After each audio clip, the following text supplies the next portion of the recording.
Hi everyone, welcome to Africana Diary. My name is Gamu and welcome to today's video.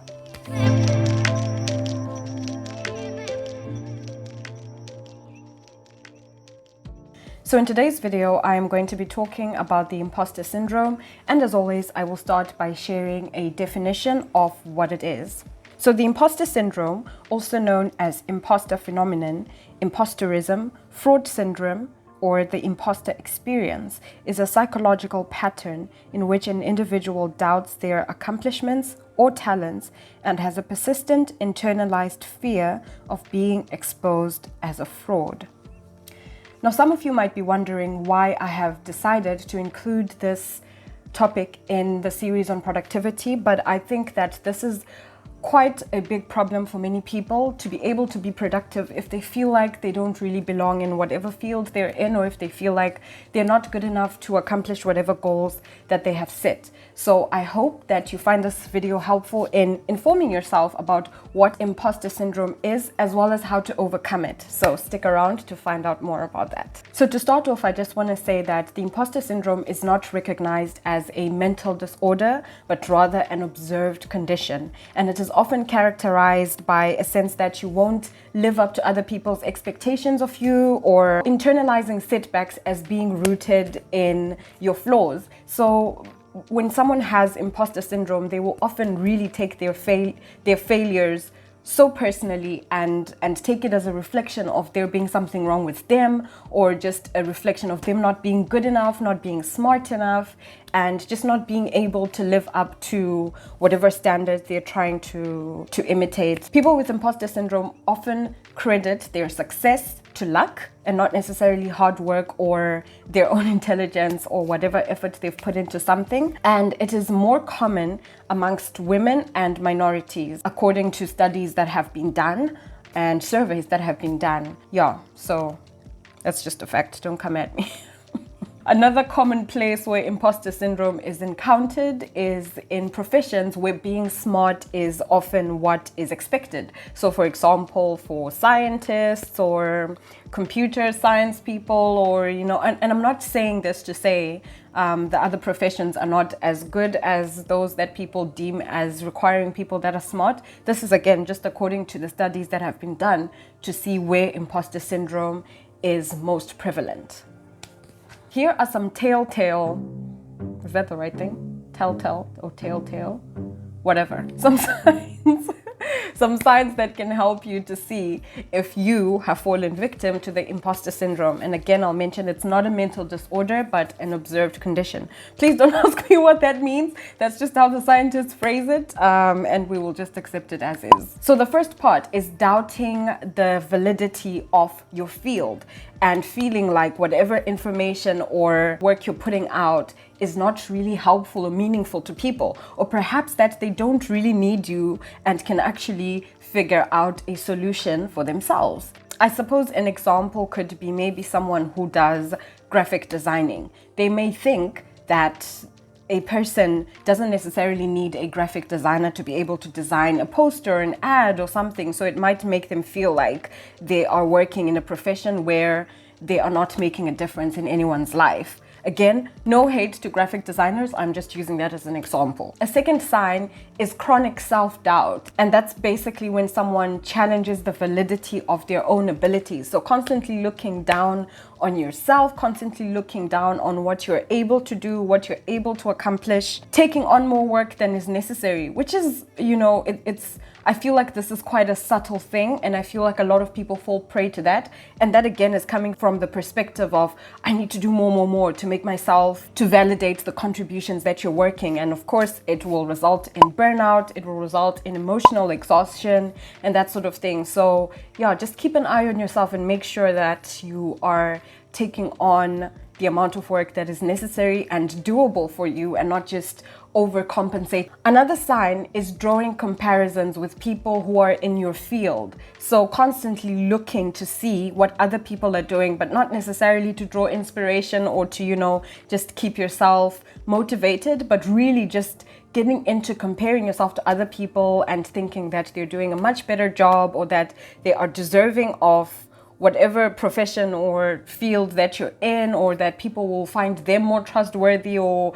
more likable, whatever field you're in. And I feel like, yeah, that happens pretty much anywhere and everywhere, you know, where people are constantly comparing themselves with the next person to a point where it's just really demotivating you and hampering your productivity because you can't look past the point of other people doing your job better than you do. Another sign is difficulty with criticism as well as praise. Often people who are victim to the imposter syndrome will not take compliments very well. You know, if someone compliments them on a job, they'll quickly give excuses like, oh yeah, that old thing, anyone can do it, you know, that sort of thing, not really taking praise well, and also not taking criticism well, because then the criticism just validates their self-doubt and they really feel like, man, I don't belong where I am, and clearly I don't belong because I'm getting this criticism, without actually realizing that criticism is a necessary part of growth and it's a necessary part of learning and improving. Another sign is, for example, overanalyzing a job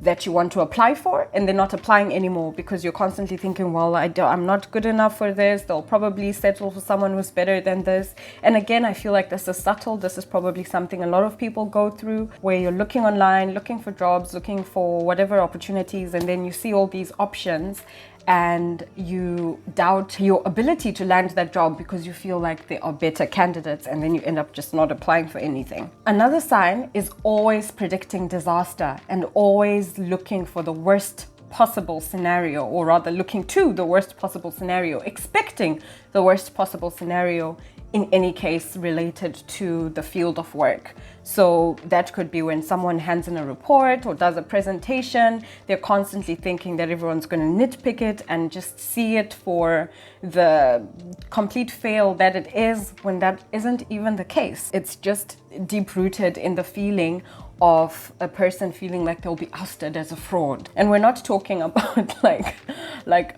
you know, proper fraud like Mike in Suits, for those of you who watch it, but like people who are actually qualified but feeling like they'll be ousted as, hey, you're not actually that great even if you're qualified for this or whatever. That's what I mean when I refer to feeling like a fraud. Another sign is being highly reactive to emotional stimuli, and I feel like, oh, I don't really like this one. I feel like it's And why I say I don't like it is because when people invalidate how someone feels by just saying they're being emotional, that is not a very helpful stance to take towards someone's experience of something. So I feel like there's a fine line for this to decide if it is imposter syndrome or if, you know, there is some truth to how someone is feeling. So I guess check yourself, check others, and really just try to be sensitive about that. You know, keep in mind that, again, like I was saying in the previous video, which I will link up on toxic positivity, your experience of something may not be someone else's experience of something. So just tread lightly and carefully when it comes to people who are highly reactive or emotional, and just don't invalidate how other people feel. We've spoken about the characteristics of the imposter syndrome. Now we'll talk about where it comes from. So the imposter syndrome comes from, first of all, not realizing how deeply flawed everyone else is. One school of thought or philosophy that I really found fascinating when I was doing research for this was by a philosopher called Montaigne. I think that's how you pronounce it. It's a French name. He basically said that kings, philosophers, and ladies also go to the bathroom. And basically what he was trying to emphasize here was to tell the people that kings, philosophers, and queens, or just anyone we might look up to and feel like we can't live up to them, are just people like us. They do everything we do. They're flawed just like us. They also have insecurities. They also fail sometimes. And, you know, they're not these perfect divine beings that don't experience life like the rest of us. And I think this is very important when someone is going through this imposter syndrome, to realize that everyone, including the people they look up to, are also deeply flawed and have also experienced failure and just insecurity and feeling like they don't belong. I feel like everyone feels that way at some point, path to growth, and it's always a thing of needing that mindset shift, which I'll get into in a little bit. That's the first thing, realizing how deeply flawed everyone else is. The second thing is to realize that it is often rooted in, well, the roots of imposter syndrome are often in a person's childhood. And I'm not talking about, you know, bad bad upbringing or anything like that, but basically the experience of a child. When children look up to adults, they just see these people who get things done, they have jobs, they can cook, they can do all sorts of things. And as children, sometimes it's difficult to comprehend getting to that point one day. And I feel like some people remain stuck in that kind of mindset. And when they do become adults, they just don't see how they can actually be adults. I feel like I was quite stuck in that for a long time, where I was constantly thinking, but I'm still a child, when it's like, no, you're an adult. Start adulting now. It's quite difficult sometimes for some people to make that jump from the child mentality to I'm now a grown up and I need to be an adult mentality. So the next point is similar to the first one, where someone thinks the competent people in their field are nothing like them and they never experienced their own lived-in experiences. And yeah, just putting other people on a pedestal and feeling like you can never live up to them. Another point that I found, which was also very interesting for me, was realizing that we see everyone on the outside, but we see ourselves from the inside and the outside as well. And we don't really see the internal processes. Everyone brings their best foot forward, you know? I'll even use the example of the videos that I upload. You guys don't see the amount of ums and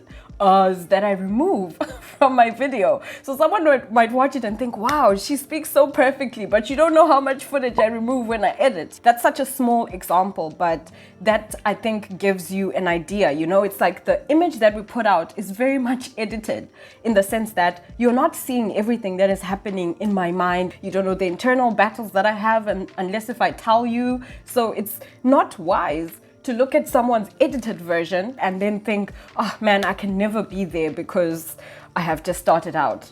They also were there at some point, you know, and you don't know even when someone is where you want to be, what they've gone through to get there, or what they continue to go through while they are there. So keep that in mind, that what you are seeing is just the outward picture, and you have no idea what's going on the inside. So probably those people are going through exactly what you go through, which means that you can also achieve the same level of success in your career or whatever it is that you are looking to accomplish. So the last thing I'm going to touch on is, how does one overcome the imposter syndrome? And I think this is probably the most important part of this video, because that is key in helping us to become more productive and to actually work towards accomplishing our goals and living up to our purpose while we are here. The first one is to overcome uncertainty and anxiety.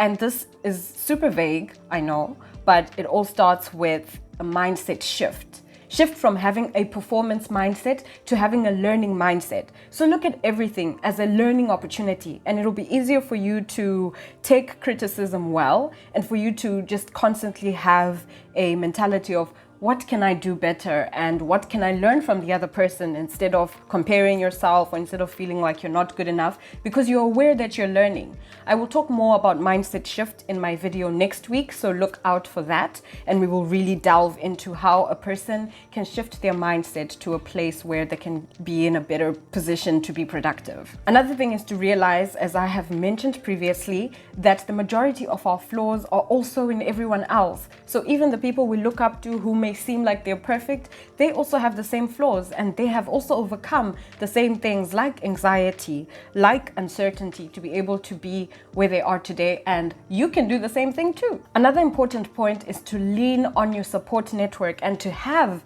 a support network. So have people that you can depend on, people that can give you honest, helpful criticism, people who can also offer you praise when necessary, because that is important to help you to stay motivated and to keep going and to really feel like you are making a meaningful impact. I think there's nothing worse than just churning out work with zero feedback, whether it's criticism or praise, just nothing, you know. You put out work and it's like you're communicating or interacting with a wall. So it's always great to get feedback. Have a support network that you can turn to and ask, hey guys, do you think this is cool? Should I do this differently? Blah, blah, blah. Whatever field you're in, just have people who can be your sounding boards and people who you trust that can help you along and push you along. So basically everything just requires a leap of faith on your part, and to just take a bet on yourself. Just live up to everything that you were created to live up to. We all have different purposes. We all have different paths. We all have we were all created for different purposes. I really hope that you find this video helpful in helping you to really just overcome the imposter syndrome and really live up to who God created you to be. Thank you so much for joining me for this video. If you haven't watched the first 2 episodes in this series, you can find them linked up. I will put them in the cards somewhere up here. And look out for next week's video where I will be talking about mindset shift. I have also started doing something new on my channel, which is commentary videos. And if you haven't watched the most recent commentary I did, I will also link it up in the cards above. And you can watch that, where I was giving my reaction to the reason why the movie Cuties was made. Don't forget to like and subscribe, and I'll see you guys next week. Bye.